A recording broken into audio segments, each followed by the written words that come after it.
بسم اللہ الرحمن الرحیم من يهده الله فلا مضل له ومن يضلل فلا هادي له أشهد أن لا إله إلا الله وحده لا شريك له وأشهد أن محمدا عبده ورسوله أعوذ بالله السميع العليم من الشيطان الرجيم ومن أراد الآخرة وسعى لها سعيها وهو مؤمن فأولئك كان سعيهم مشكورا رب اشرح لي صدري ويسر لي أمري واحلل عقدة من لساني يفقهوا قولي اللهم انفعني بما علمتني وعلمني ما ينفعني وزدني علما اللهم صل على محمد وأزواجه وذريته كما صليت على آل إبراهيم وبارك على محمد وأزواجه وذريته كما باركت على آل إبراهيم إنك حميد مجيد أما بعد فإن خير الحديث كتاب الله وخير الهدي هدي محمد صلى الله عليه وآله وسلم وشر الأمور محدثاتها وكل محدثة بدعة وكل بدعة ضلالة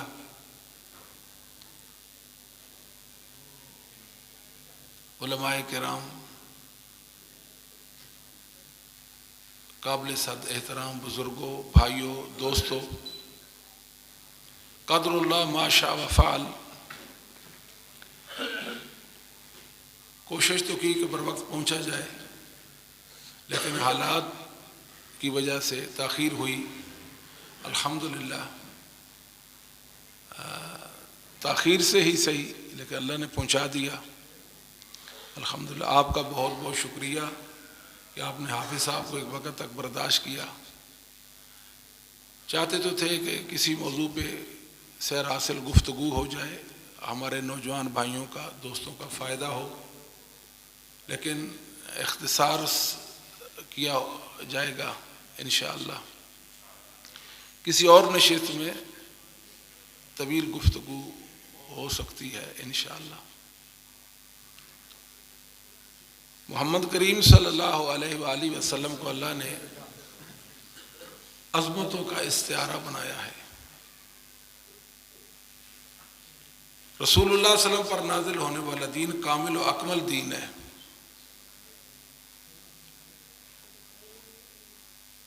تنسیساً و تعلیلاً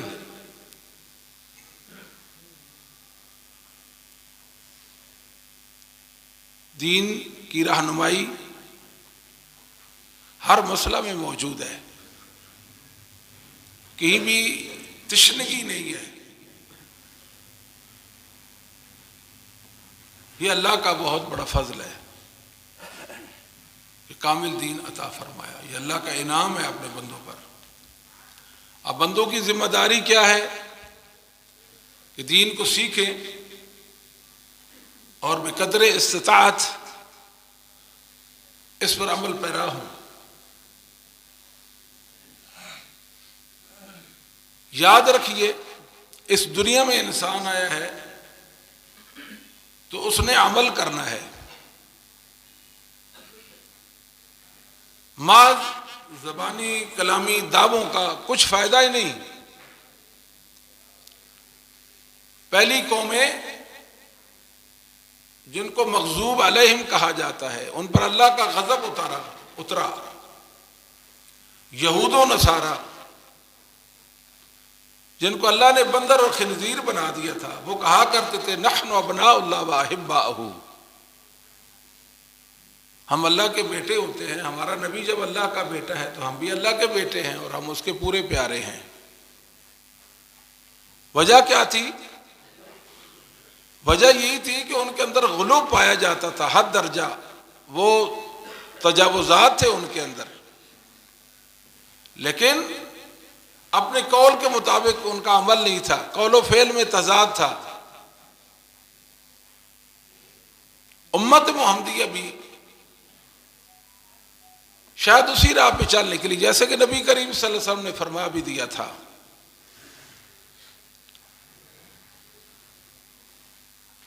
جب اتنا بڑا انعام ہے کہ کامل و اکمل دین عطا کیا گیا ہے، تو کیا ضرورت ہے اس دین میں نت نئے مسائل داخل کرنے کی، اور دین کے اندر بدعات، خرافات، ترہات، محرمات، یہ تو بہت پریشانی کی باتیں ہیں۔ اللہ تعالیٰ فرماتے ہیں وَمَنْ أَرَادَ الْآخِرَةَ وَسَعَى لَهَا سَعْيَهَا، جو آخرت کے لیے عمل کرتا ہے، ایک دن آئے گا جس کو آخرت کا دن کہتے ہیں، دنیا ختم ہو جائے گی اور آخرت شروع ہو جائے گی، اس زندگی کے بارے میں حساب و کتاب ہو جائے گا، جنت اور جہنم کا فیصلہ ہوگا، وہ اس کے لیے کوشش میں ہے کہ میں کامیاب ہو جاؤں، اور کوشش کیسی کرتا ہے؟ کوشش متعین کوشش کرتا ہے، مقرر کوشش کرتا ہے، جس کو اللہ اور اس کے رسول نے مقرر کر دیا وہ کوشش کرتا ہے، جو اس کی جی میں آتا ہے وہ عمل نہیں کرتا، جو دین محمد صلی اللہ علیہ وسلم پر اتارا گیا اس دین کے مطابق چلتا ہے۔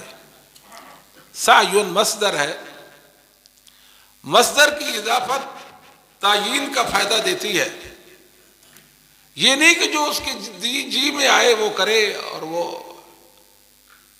بلکہ وہ ایسی کوشش کرتا ہے جس کو اللہ اور اس کے رسول نے مقرر کر دیا ہے، بھی مومن اللہ اس کی کوشش کی قدر کریں گے۔ اس کا آیت کریمہ سے ان لوگوں کے اس نظریے کا رد ہو جاتا ہے جو کہتے ہیں کہ آپ کیوں کہتے ہیں اس پر دلیل پیش کرو، اس عمل پر، اگر اس پر دلیل نہیں ہے تو کوئی بات نہیں ہے، منع بھی تو نہیں ہے نا، منع بھی تو نہیں ہے۔ یاد رکھیے دین اسلام میں منع کی کوئی بات نہیں ہے، عبادات میں اجازت کی بات ہے، اذن کی بات ہے، اللہ کے حکم کی بات ہے، رسول اللہ صلی اللہ علیہ وسلم کے حکم کی بات ہے۔ رسول اللہ صلی اللہ علیہ وآلہ وسلم مدینہ تشریف لے گئے تو انصار صحابہ جو کھیتی باڑی سے وابستہ تھے، شعبہ سے، وہ کھجوروں کی پیوند کاری کر رہے تھے کہ نر کھجور کا خوشہ لے کر مادہ کے نیچے کھڑے ہو کر اوپر کو پھینکتے تھے، یہ عمل تھا ان کا پیوند کاری کا۔ کھجور کے درخت کی اگر پیوند کاری نہ کی جائے تو اس کو پھل نہیں آتا، یہ ہمارے سکر کے علاقے میں بھی ایسے ہی ہوتا ہے، اور بعض ایسی فصلیں ہیں کہ قدرتی طور پر ان کی پیوند کاری ہو جاتی ہے، جس طرح یہ مکئی کے پودے ہیں، ان میں بھی نر مادہ پایا جاتا ہے، ایک بور سا ہوتا ہے، سٹا لگتا ہے، وہ اڑ کر نر سے مادہ کی طرف جاتا ہے، پھر چھلی لگتی ہے۔ نبی کریم صلی اللہ علیہ وسلم نے جب دیکھا تو آپ نے خیال کیا کہ شاید یہ کوئی بدشگونی ہے، ایسا جو کر رہے ہیں، آپ نے روک دیا، منع کر دیا، یہ نہ کرو۔ صحابہ نبی کریم صلی اللہ علیہ وآلہ وسلم کے حکم کی تعمیل و تکمیل میں رک گئے، تھوڑا ہی عرصہ گزرا تو پھلوں میں نقصان ہوا، پھل ہی نہیں لگ رہے، تو آپ صلی اللہ علیہ وسلم کی خدمت میں عرض گزار ہوئے کہ آپ نے منع فرمایا، اللہ کے حبیب صلی اللہ علیہ وسلم، اور آپ کے منع کرنے پر ہم منع ہو گئے، رک گئے، مگر پھلوں میں نقصان آیا۔ اس موقع پہ نبی کریم صلی اللہ علیہ وآلہ وسلم نے ارشاد فرمایا، انما انا بشر، انما کلمہ حصر ہے، میں جن سے بشریت سے ہوں، جن سے بشریت کے علاوہ میرا کسی جنس سے کوئی واسطہ تعلق نہیں ہے، کوئی مت سمجھے کہ میں نور اللہ ہوں، میں بشر ہوں۔ اور حدیث میں جہاں بھی آپ صلی اللہ علیہ وآلہ وسلم نے اپنی بشریت کے حوالے سے اعلان فرمایا، وہاں کلمہ انما کے ساتھ فرمایا۔ ہمارے محدود علم کے مطابق کبھی آپ نے یہ نہیں فرمایا انا بشر، انما انا بشر، قرآن کریم میں بھی اللہ نے جب آپ سے اپنی جنس بشریت کی جب بات کرائی تو وہاں بھی انما ہی آیا، انما انا بشر، یہ جو ہو گیا بتقاضا بشریت ہوا، انسان ہونے کے ناطے سے ہو گیا۔ اذا امرتکم بشیء من دینکم فخذوہ بہ، میری ہستی اور میری حیثیت کو پہچانو، میں اللہ کا پیغمبر ہوں، میں اللہ کا رسول ہوں۔ جب میں آپ کو اللہ کے دین کے متعلق کوئی بات بتاؤں، اس کو سختی کے ساتھ آپ نے پکڑ لینا ہے، لے لینا ہے۔ فَخُذُوهُ بِهِ، بعض علماء نے اس کا معنی کیا آپ نے اس پر سختی کے ساتھ عمل پیرا ہو جانا ہے۔ وَإِذَا أَمَرْتُكُمْ بِشَيْءٍ مِّن رَّأْيٍ فَإِنَّمَا أَنَا بَشَرٌ، فَإِنَّمَا أَنَا بَشَرٌ، جب میں اپنی رائے سے کوئی بات کروں تو میں بشر ہوں، بے تقاضا بشریت مجھ سے خطا بھی ہو سکتی ہے، غلطی بھی، کوئی خلاف اولا کام کے بارے میں آپ کو میں کہہ سکتا ہوں، شاید اس کا یہ معنی ہے۔ انما انا بشر، میں بشر ہوں۔ اہل علم کہتے ہیں اس حدیث سے یہ ثابت ہوا دینی امور میں، شریعت کے مسائل میں ہم اللہ کے اذن کے، اللہ کی شریعت کے محتاج ہیں۔ جب تک اللہ اجازت نہ دے کہ یہ عبادت کرو، ہم وہ عبادت نہیں کر سکتے۔ وہ عبادت تب کریں گے جب اللہ کہیں گے یہ عبادت ہے اور اس کو سر انجام دو۔ یہ دین کا مسئلہ ہے۔ دنیا کے معاملہ میں ہم آزاد ہیں، آگے بڑھتے چلے جائیں گے، ترقی کی منازل طے کرتے جائیں گے۔ کب رکیں گے اور کہاں رکیں گے؟ جب اللہ روک دیں گے کہ یہاں رک جاؤ، یہ کام جائز نہیں ہے، اس کا کرنا صحیح نہیں ہے، تب رکیں گے۔ مگر شریعت کا کام جب اللہ کہیں گے کرو تب کریں گے۔ آپ بات سمجھ گئے، فرق سمجھ گئے؟ دینی معاملات میں اللہ کہیں گے کریں تو تب کریں گے، دنیا کے معاملات میں اللہ فرمائیں گے رک جاؤ تب رکیں گے۔ یہ فرق ہے۔ آپ نے فرمایا انتم عالم بامر دنیاکم، میرے صحابہ یہ دنیا کھیتی باڑی کا مسئلہ ہے نا، میں تو اللہ کا نبی ہوں، مجھے کیا معلوم کھیتی باڑی کے کیا سلسلے ہوتے ہیں، میں کوئی ذمہ دار تو نہیں ہوں، باغبانی یہ آپ کا کام ہے۔ میں نے ایک بات کر دی تھی، کھیتی باڑی کے معاملات آپ بہتر جانتے ہیں، انتم عالم بامر دنیاکم، وہ کھیتی باڑی کا مسئلہ ہو، وہ صنعت و حرفت کا کوئی بھی مسئلہ ہو، وہ آپ مجھ سے بہتر جانتے ہیں۔ پھر آپ نے ایک موقع پہ فرمایا، یہ صحیح مسلم کی حدیث ہے اور آگے بھی مسلم کی ہی الفاظ ہیں، فرمایا فَإِنِّي إِنَّمَا ظَنَنْتُ ظَنًّا فَلَا تُؤَاخِذُونِي بِالظَّنِّ،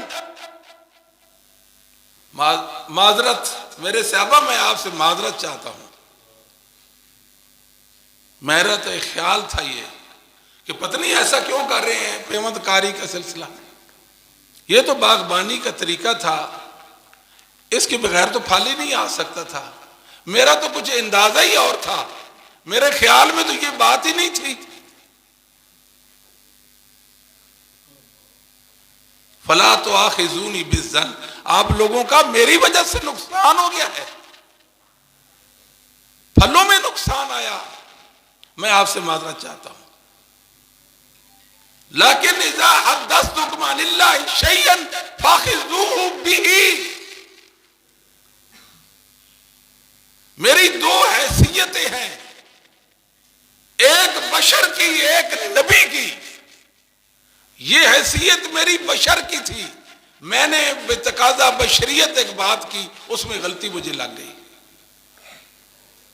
لیکن جب میں تو آپ کو اللہ کے دین کی کوئی بات دوں، دین بتاؤں، پھر تو آپ نے اس کو مضبوطی سے لینا ہے، اس کو نہیں چھوڑنا۔ فَإِنِّي لَنْ أَكْذِبَ عَلَى اللَّهِ عَزَّ وَجَلَّ، میں اللہ پہ جھوٹ نہیں بولتا، جب میں کہہ دیتا ہوں کہ میرے اللہ نے مجھ پر یہ وحی کی اور یہ دین ہے، تو پھر آپ نے اس کو لے لینا ہے، اس کو اختیار کرنا ہے۔ اس سے کیا معلوم ہوا کہ دین کا کوئی بھی کام ہے، جب تک شریعت میں اس کا ثبوت، اس پر دلیل نہیں ہوگی، اس وقت تک کبھی نہیں کرنا، کبھی بھی نہیں کرنا۔ پھونک پھونک کر قدم رکھنا ہے، کہیں اپنے اعمال میں بدعات کی آمیزش نہ کر لینا۔ بدعت مردود و باطل عمل ہے، بے حیثیت ہے۔ فلا وربک لا یؤمنون حتی یحکموک فیما شجر بینہم ثم لا یجدوا فی انفسہم حرجا مما قضیت ویسلموا تسلیما۔ مجھے تمہارا رب ہونے کی قسم ہے، رسول اللہ صلی اللہ علیہ وسلم کے فیصلوں کو جب تک دل و جان سے قبول نہیں کرو گے، تمہارا دعویٰ ایمان کوئی معنی نہیں رکھتا۔ اللہ نے نفی کر دی ایمان کی۔ رسول اللہ صلی اللہ علیہ وسلم پر ایمان لانے کا مطلب کیا ہے؟ کہ آپ کی جو شریعت ہے اس میں کوئی عیب نہیں ہے، اس دین میں کوئی نقص نہیں ہے، یہ بہترین عمدہ حسن و خوبی والا دین ہے۔ ایک ایک عمل واضح ہے، وہی سے اس کو مزین کیا گیا ہے۔ ایک ایک عمل اس میں اللہ کی رضا اور خوشنودی مضمر ہے۔ بات سمجھ آتی ہے نا؟ دین تو بہت سادہ تھا اور لوگوں نے اس کو مہمہ بنا دیا اور پیچیدہ بنا دیا۔ اتنا بڑا اللہ کا ہم پر انعام ہے، ہم تھوڑا عمل کر لیں، تھوڑا قلیل بل عقل تھوڑا عمل کر لیں، مگر سنت کے مطابق عمل کریں۔ امام سفیان ثوری رحمہ اللہ تعالیٰ علیہ سنت کے بہت بڑے امام ہیں۔ حلیت الاولیاء و طبقات الاصفیاء میں ابو نعیم اصفہانی رحمہ اللہ نے صحیح سند سے آپ کا ایک قول نقل کیا ہے، لا یستقیم قول الا بعمل۔ کیا ائمہ ہے ہمارے، اللہ نے ان کو عظمتوں کا استعارہ بنا دیا تھا۔ کب بولے سفیان ثوری؟ آج 1443واں ہے، گجرا والا شہر میں ان کا ذکر خیر ہوا جا رہا ہے، اور قیامت تک امام سفیان ثوری رحمہ اللہ کا علم اللہ نے زمین پر باقی چھوڑنا ہے۔ سفیان ثوری کو کوئی مار نہیں سکتا، اللہ نے ان کو مانوی زندگی بخشی ہے۔ اللہ کی ان پر کروڑوں رحمتیں ہوں۔ اللہ تمام محدثین سے راضی ہو جا، اللہ ان کو جنت کی راتیں دے دے، اور جہاں وہ لیٹے ہیں اللہ وہاں اپنی رحمت کی برکھا برسا دے۔ اللہ محدثین کی برکت سے ہمیں بھی بہرہ مند فرما دے۔ یہ وہ لوگ ہیں جن کے ذکر خیر پر اللہ کے فرشتے اتر آتے ہیں، یہ وہ لوگ ہیں جن کے ذکر خیر پر اللہ رب العالمین کی رحمت پے در پے اترتی ہے۔ امام سفیان بن عیینہ رحمہ اللہ فرمایا کرتے عند ذکر الصالحین تنزل الرحمہ، اور بعض روایت میں تنزلوں کی جگہ کیا ہے؟ تتنزل الرحمہ۔ حروف کی زیادت معنی کا فائدہ دیتی ہے، معنی میں زیادت کا فائدہ دیتی ہے۔ پے در پے رحمت کا نزول ہوتا ہے ایسے لوگوں کے ذکر خیر پہ۔ لہذا اپنے آپ کو اسلاف امت کے ساتھ جوڑ لے، محدثین ائمہ دین کے ساتھ اپنی وابستگی قائم کر لیں۔ اللہ نے ان کے علم کو، ان کے عمل کو ہمارے سامنے آشکارا کر دیا ہے، کوئی ڈھکی چھپی بات نہیں ہے۔ اللہ نے ہمیں ان کے علم اور عمل کا امین بنایا ہے۔ اللہ تعالی ہمیں اس سعادت کے ساتھ ہمیشہ بہرہ مند رکھے، اللہ ہمیں محرومیوں سے بچائے۔ تو سفیان بن عیینہ رحم اللہ کا قول تو آپ نے سن لیا، ایک ہے سفیان بن سعید ثوری رحمہ اللہ تعالی، لا یستقیم قول الا بعمل۔ مسلمانوں زبانی کلامی دعووں کا کوئی فائدہ نہیں ہے، کچھ فائدہ نہیں، جو کہتے اس پر عمل کر دو، بات ختم۔ جو کہتے ہیں اس پر عمل کر دیں۔ ولا یستقیم قول وعمل الا بنیہ۔ بات بھی اچھی ہو، عمل بھی اچھا ہو، نیت اچھی نہ ہو تو کوئی فائدہ نہیں ہے۔ لا یستقیم قول وعمل ونیت الا بموافقت السنہ۔ بات بھی اچھی ہے، عمل بھی اچھا ہے، نیت بھی اچھی ہے، سنت کے موافق نہیں تو کچھ فائدہ نہیں ہے۔ سنت کے موافق رسول اللہ صلی اللہ علیہ وسلم کا عمل کیا ہے، آپ کی رہنمائی کیا ہے، آپ کے اصحاب صحابہ اکرام رضوان اللہ علیہم اجمعین کیسے یہ عمل کرتے تھے، اور صحابہ کے بعد تابعین، تبع تابعین، ائمہ دین، ائمہ اسلام، ائمہ ہدا، جو ہدایت کے چراغ تھے، جن کی ہدایت کو، جن کے راستے کو اللہ نے سبیل مومنین قرار دیا۔ جب تک سبیل مومنین پر کسی کی نظر نہ ہو، اس وقت تک کسی انسان کو اپنے متعلق یہ خبر نہیں ہو سکتی وہ حق پر ہے یا باطل پر ہے، اس کا عمل سنت کے موافق ہے یا مخالف ہے، وہ رسول اللہ کا متبع ہے یا مخالف ہے، یہ بات سبیل مومنین بتائے گا۔ ایک مومنوں کا راستہ ہے جو ہمیں یہ بتائے گا کہ رسول اللہ کی موافقت ہو گئی ہے، رسول اللہ صلی اللہ علیہ وآلہ وسلم کی مخالفت ہو گئی ہے۔ یہ ہمارا مسلک ہے، ہم اس پر اللہ کا جتنا شکر ادا کریں کم ہے۔ اللہ نے ہمیں سعادتوں سے مالا مال کر دیا ہے،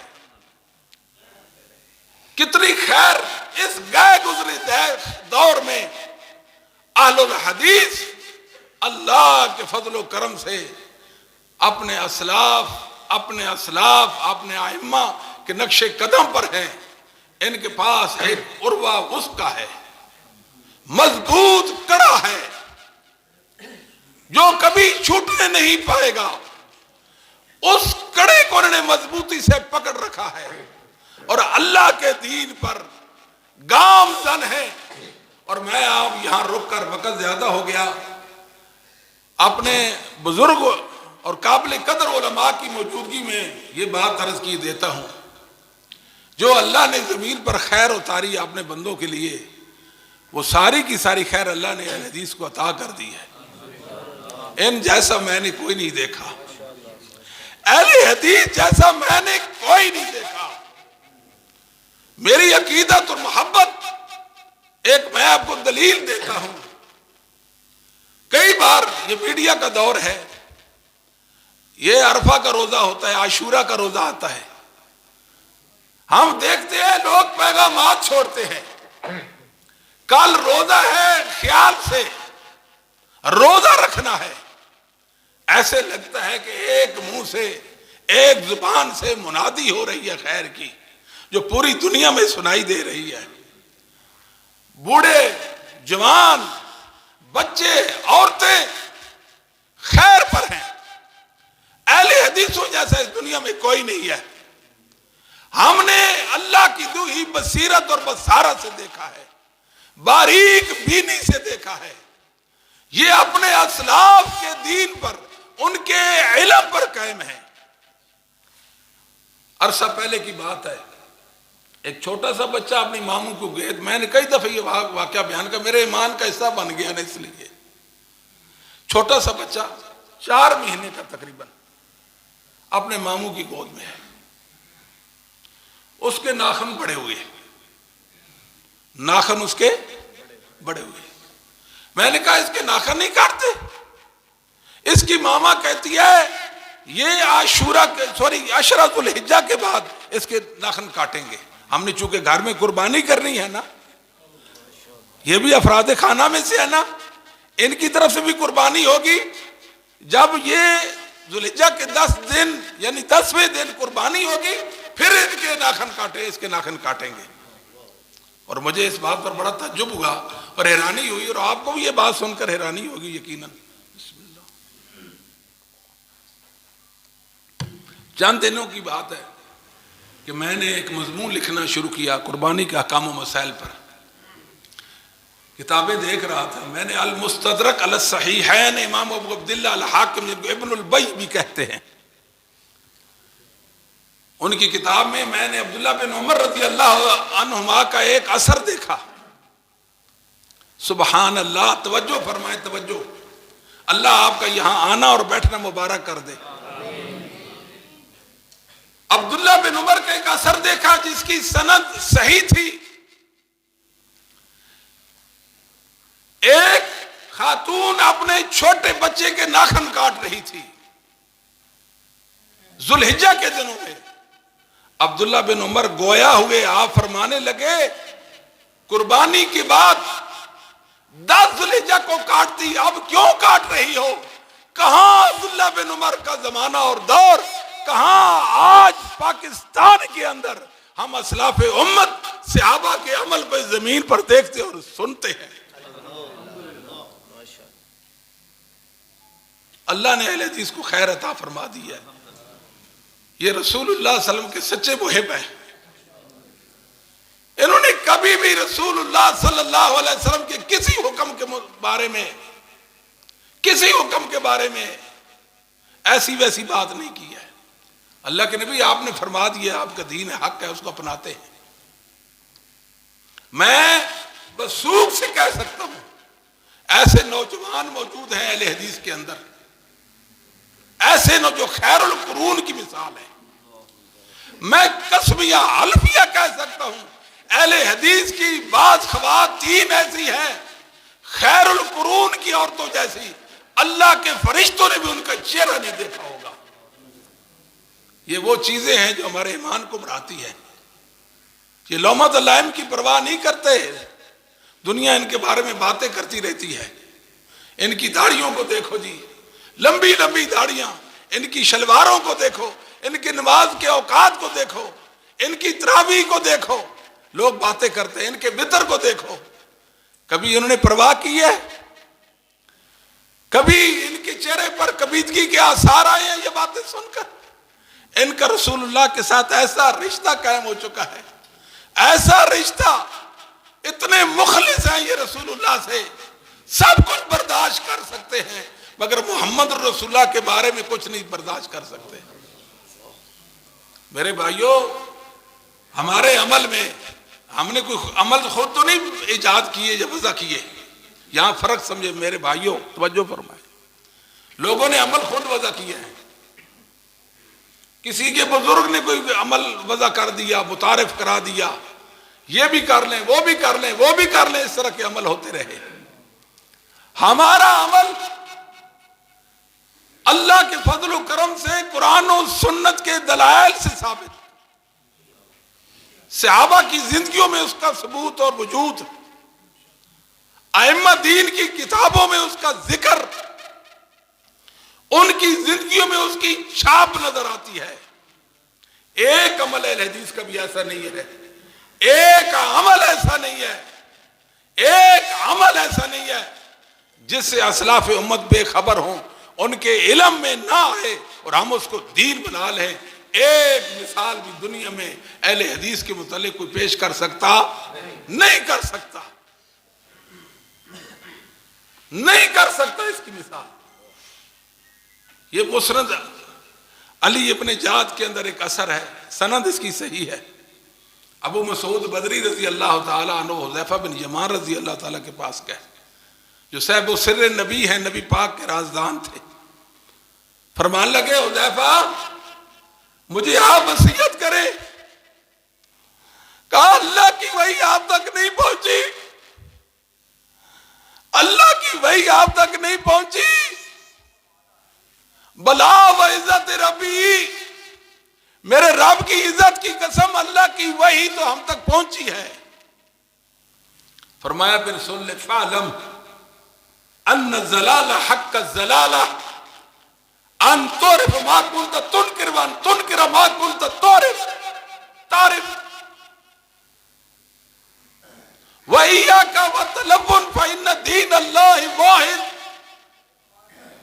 دین وہ جو صحابہ نے اختیار کیا، ائمہ دین نے امت کے سامنے پیش کیا، اسی دین کا تسلسل اہل حدیث کے پاس ہے، اسی دین کا تسلسل اہل حدیث کے پاس ہے. وَإِيَّاكَ وَتَلَوُّنْ وَدِينَ اللَّهِ وَاحِدٌ وَدِينُ اللَّهِ وَاحِدٌ فَإِنَّ دِينَ اللَّهِ وَاحِدٌ. ان میں دو رنگی نہیں کہ ایک صدی ایک زمانے میں کوئی عمل اور ایک زمانے میں کوئی عمل، ایسا نہیں ہے. انہوں نے محدثین کے علم پر پہرا دیا، اور محدثین کے علم کو اپنی دلیل بنایا، اور ان کی دلیل اللہ کی وحی تھی۔ یہ خوش نصیب لوگ ہیں، یہ امتیازی حیثیت کے کبھی اپنے آپ کو یہ نہ سمجھ جس طرح دوسرے لوگ ہیں ہم بھی ایسے لوگ ہیں، اللہ کے لیے مت خیال کرنا ایسے۔ آپ ممتاز حیثیت کے لوگ ہیں، ممتاز حیثیت کے لوگ ہیں، محدثین کے نمائندہ ہیں اللہ کی زمین پر، محدثین کی نشانیاں ہیں آپ اللہ کی زمین پر۔ لوگ اہل حدیث کے جذبات سے واقف نہیں ہیں، اہل حدیث کے جذبات سے واقف نہیں ہیں۔ اہل الحدیث اللہ کی وحی کا صحیح معنوں میں جو درک رکھنے والے لوگ ہیں وہ لوگ ہیں۔ ان کے اعمال بدعت کے مزج سے پاک صاف ہے۔ لوگ باتیں کرتے ہیں یہ بدعت حسنہ ہے، بدعت حسنہ، اور یہ بدعت سیئہ ہے۔ بدعت کی تقسیمیں کرتے ہیں نا، جب آپ کہیں یہ تو بدعت ہے، پہلی بات تو کہیں گے کہ آپ ہر کام کو بدعت کہتے ہیں۔ ہم کہتے ہیں آپ کا ہر کام بدعت ہے تو ہم نے بدعت ہی کہنا ہے نا، سوچے تو صحیح نا۔ جب آپ کا ہر کام بدعت ہے تو ہم نے بدعت ہی کہنا ہے، کیا کہیں اس کو؟ نہیں جی آپ نے ٹھیکہ لے رکھا ہے، ہر کام کو بدعت کہتے ہیں۔ بھائی دلیل دو۔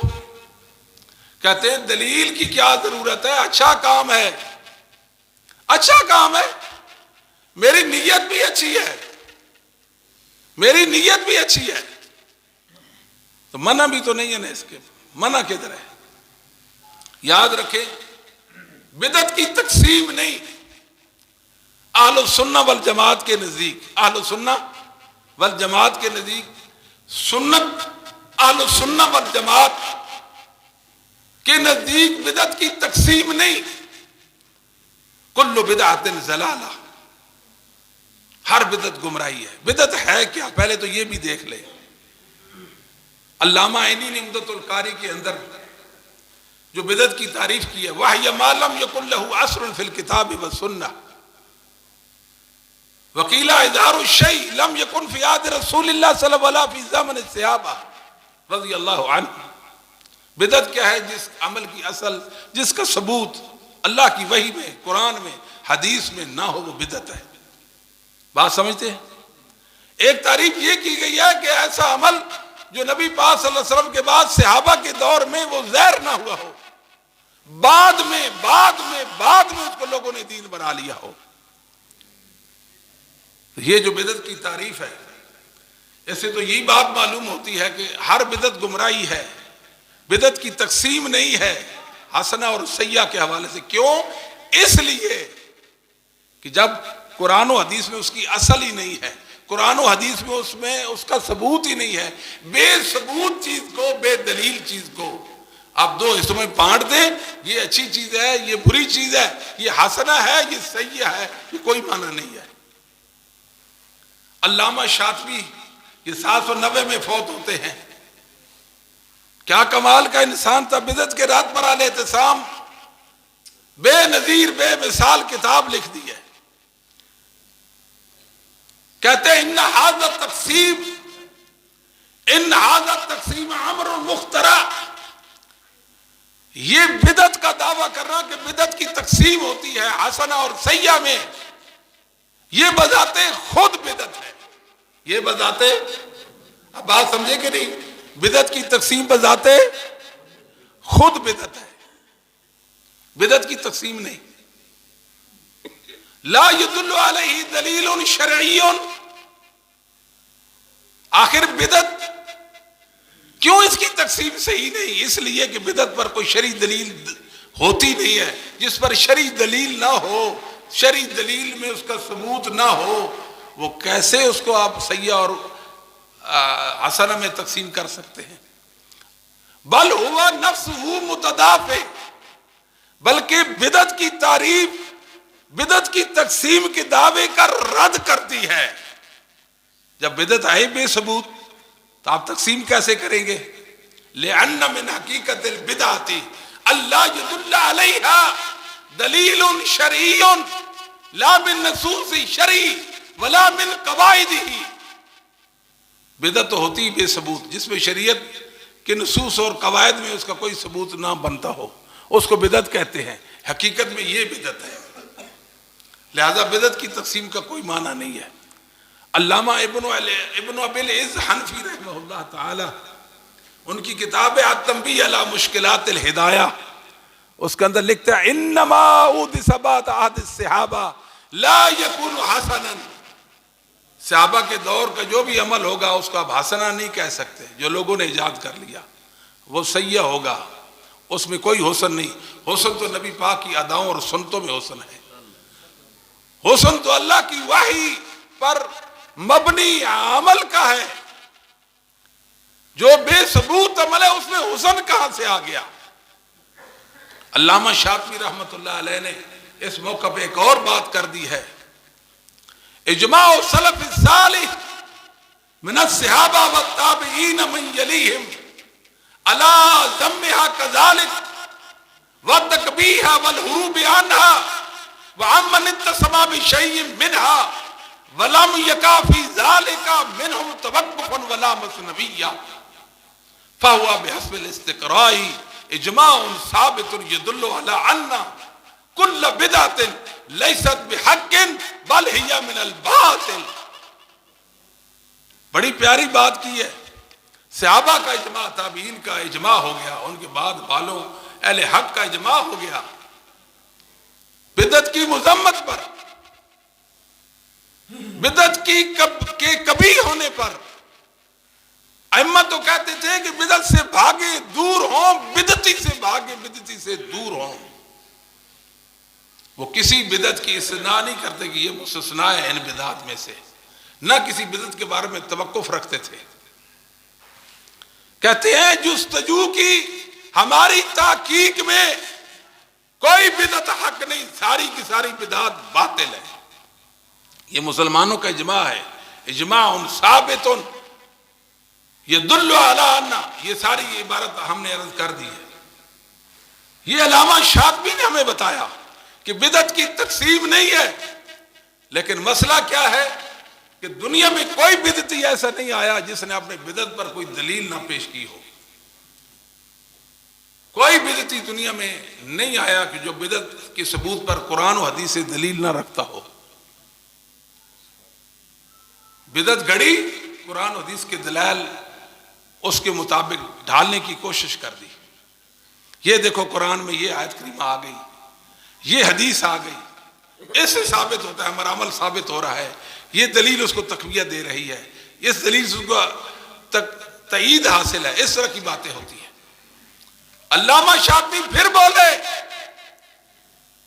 لا تجد مبتدعا ممن ينسب الى الملہ الا وهو يستشهد على بدعته بدلیل شرعی۔ دنیا میں ایک بدعتی بھی ایسا نہیں، ایک بدعتی بھی ایسا نہیں جس کو لوگ بدعتی کہتے ہیں، یہ فلاں بدعتی، فلاں گروہ سے اس کا تعلق، فلاں فرقے سے اس کا تعلق، ایک بدعتی بھی ایسا نہیں ہے جو اپنی بدعت پر شریعت کے دلائل پیش نہ کرتا ہو۔ قرآن کی آیات پیش کریں گے، اور ایک دفعہ ہم نے ایک بات کی، رک کر ایک میں بات عرض کر دیتا ہوں۔ بات یہ ہوئی تھی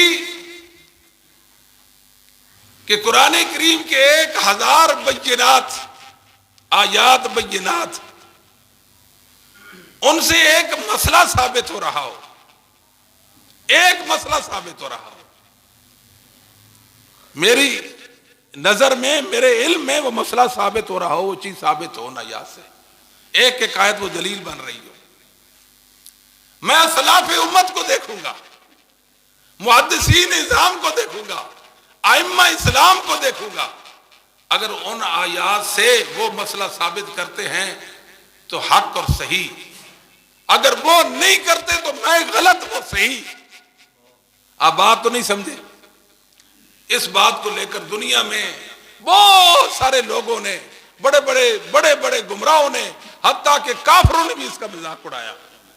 سمپل سی بات ہے کہ مرزا قادیانی نے جب دعویٰ نبوت کیا تھا، آپ کو معلوم ہے کتنی آیات شیخ؟ اس نے 23 آیات اپنی نبوت کے ثبوت پر پیش کی تھی۔ 40 جی 40 جی شیخ فرماتے ہیں 40۔ ہماری کتاب ہی ختم نبوت ہے، چونکہ اس میں ہم نے کم لکھی، شاید اس لیے ان کی کتابوں کو بالاستیاب نہیں دے سکے۔ 40 آیات کہ میں نبی ہوں، اس آیت سے ثابت ہوتا ہے، اس آیت کریمہ سے ثابت ہوتا ہے میں نبی ہوں، میری نبوت کا ثبوت، میری نبوت کا ثبوت۔ کیا مسلمان ان آیات بینات کو سن کر، پڑھ کر، دیکھ کر کہیں گے کہ مرزا نبی ہے؟ بات نہیں سمجھے؟ آیات تو حق ہے نا، مراد باطل، کلمۃ الحق ارید بہا الباطل، یہ ہر دور میں ہوتا رہا ہے، ہر گمراہ یہ ہتھیار استعمال کرتا رہا ہے۔ کہتا تھا کہ عیسیٰ علیہ السلام وفات پا گئے، وفات عیسیٰ پر 30 آیات پیش کرتے تھے۔ کیا عیسیٰ علیہ السلام وفات پا گئے؟ جب اسلاف امت کو دیکھتے ہیں ان کا اجماع کہتا ہے وہ آسمانوں پر زندہ ہے۔ قرآن تو انہوں نے بھی پڑھا نا، انہوں نے بھی سمجھا، انہوں نے قرآن کے مطابق اپنا عقیدہ بنایا۔ یہ کہتا ہے کہ نہیں ان آیات سے وفات عیسیٰ ثابت ہے۔ کیا آپ مان لیں گے 30 آیات سے؟ آپ 30 سے نہیں مانتے، میں اگر 1000 کوئی بندہ اپنی گمراہی پر 1000 آیات پیش کرے میں مان لوں گا؟ پھر سمجھ تو نہیں آئی بات؟ اگر آپ 30 آیات سے وفات عیسیٰ نہیں مانتے تو میں 1000 آیات سے کیوں مانوں گا؟ میں تو 1000 سے بھی نہیں مانوں گا۔ یہ مراد تھی۔ تو دنیا میں جتنے بدعتی ہیں وہ سارے کے سارے قرآن و حدیث سے ہی دلائل پیش کرتے ہیں۔ عقیدہ تناسخ ہے، یہ ہندوؤں کا عقیدہ ہے، ایک فرقے کا۔ وہ کہتے ہیں کہ انسان کی روح نکلتی ہے تو جانور میں داخل ہو جاتی ہے۔ جب ان سے پوچھے کہ کیا دل، کہتا ہے مسلمانوں تمہاری کتاب میں یہ آیت کریمہ نہیں ہے؟ اس سے یہ ثابت ہو رہا ہے تقلید اس کی ثبوت پر قرآن سے حدیث سے دلائل نہیں پیش ہوتے؟ بتائیں یہ بات ٹھیک ہے کہ نہیں؟ لوگ تقلید پر دلائل پیش کرتے ہیں قرآن سے، ان کو کیا حق ہے کہ تقلید کے ثبوت پر قرآن سے دلائل پیش کریں؟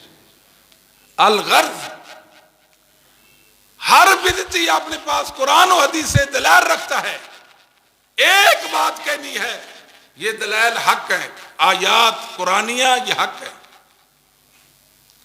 ہمیں یہ بتایا جائے اسلاف امت نے، پہلے مسلمانوں نے، خیر القرون کے مسلمانوں نے، صحابہ تابعین تبع تابعین نے یہ آیت پڑھی ہے یا نہیں پڑھی؟ اور پڑھی ہے بالیقین پڑھی ہے، سمجھی ہے یا نہیں سمجھی؟ سمجھی ہے، بالیقین سمجھی ہے۔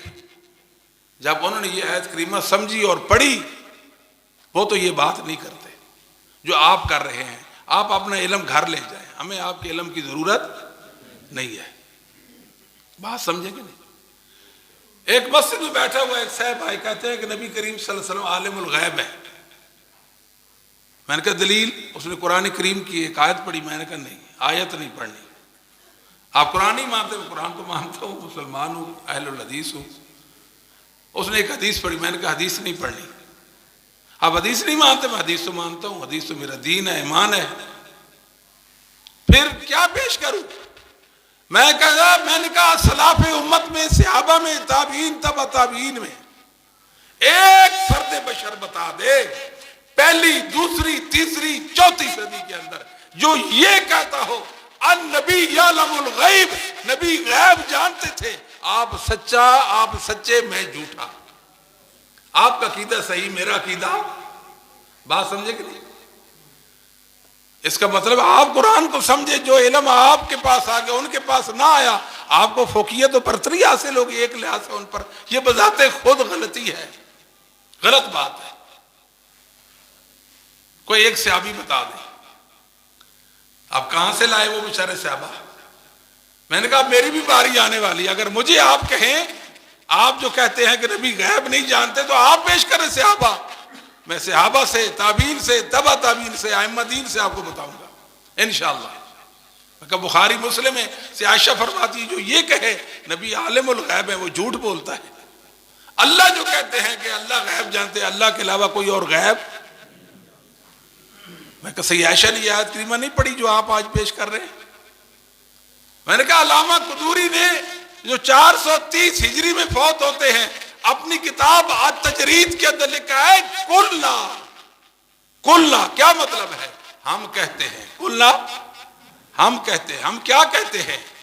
النبی صلی اللہ علیہ وسلم لم یطلع علی الغیب، پیغمبر اسلام محمد صلی اللہ علیہ وسلم عالم الغیب نہیں تھے، غیب پر مطلع نہیں تھے۔ میں کہا یہ تو آپ کے تمام علماء کی نمائندگی کر رہے ہیں۔ کہتے ہیں کلنا، ہم یہ کہتے ہیں۔ اللہ کے بندو، اپنی علماء کو دلیلیں دکھا رہے ہو قرآن و حدیث کی، آپ کہتے ہو نبی غیب نہیں جاتا، اور آپ وہ کہتے نہیں، ان کو آپ کہتے ہو کہ آپ کہتے ہو کہ نبی عالم الغیب نہیں، ہم آپ کو بتاتے ہیں قرآن اور حدیث سے ثابت ہے۔ کیسی بات ہے یہ؟ کوئی عقل کی سمجھ کی بات ہے کہ لوگ محدثین کو دلیلیں دکھائیں، ائمہ دین کو دلیل دکھائیں؟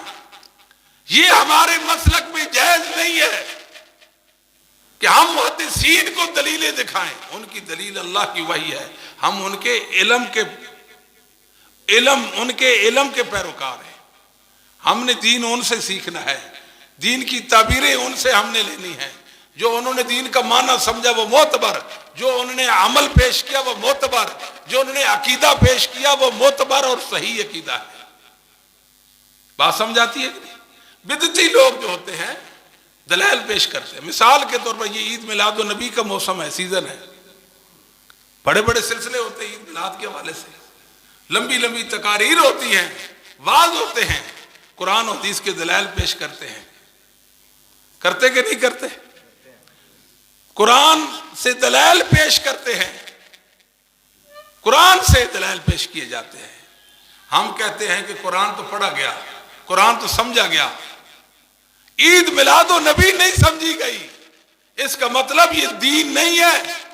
ورنہ تو سب سے زیادہ حقدار اصحاب رسول تھے، تابعین تبع تابعین ائمہ دین ہے، وہ رسول اللہ صلی اللہ علیہ وسلم کا عید یوم میلاد مناتے، اور پیغمبر نبی کریم صلی اللہ علیہ وسلم کے یوم میلاد کو محفلوں کا انعقاد کرتے۔ انہوں نے نہیں کیا تو دین نہیں ہے۔ اسے آگے بڑھے ذرا۔ علامہ مقریزی رحمہ اللہ تعالی یہ مصر کے بہت بڑے مورخ گزرے ہیں، 845 میں یہ فوت ہوتے ہیں۔ ان کی کتاب ہے المواعظ والاعتبار بذکر الخطط والآثار، اس کے اندر لکھا ہے کہ یہ 363 ہجری میں 300 فاطمی شیعوں نے زمین پر سب سے پہلے نبی پاک صلی اللہ علیہ وسلم کا یوم میلاد منایا۔ سمجھاتی ہے بات؟ پہلی صدی، دوسری صدی، تیسری صدی، چوتھی صدی، 63 سال میں یہ عمل دنیا میں وجود میں آتا ہے، اس سے پہلے اس کا وجود نہیں۔ تو یہ دین بنا لے ہم؟ آپ کا کیا خیال ہے ہم اس کو دین کہہ دیں؟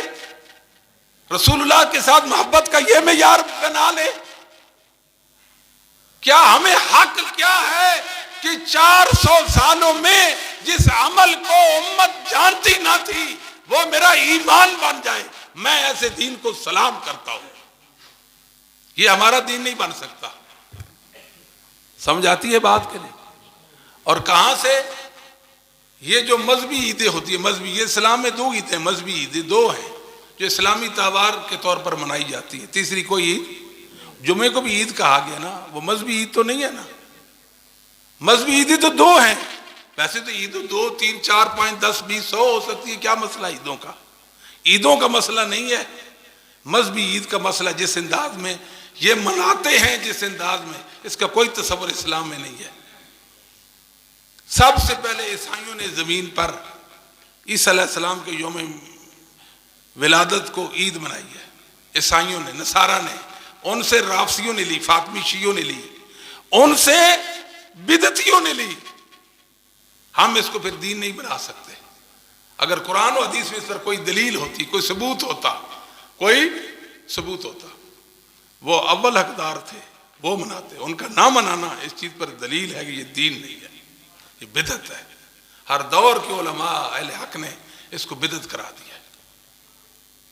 ابن تیمیہ رحمہ اللہ کی کتاب اقتداء الصراط المستقیم، اہل علم واقف ہیں، بدعت کے رات میں بے مثال کتاب ہے، بے مثال کتاب۔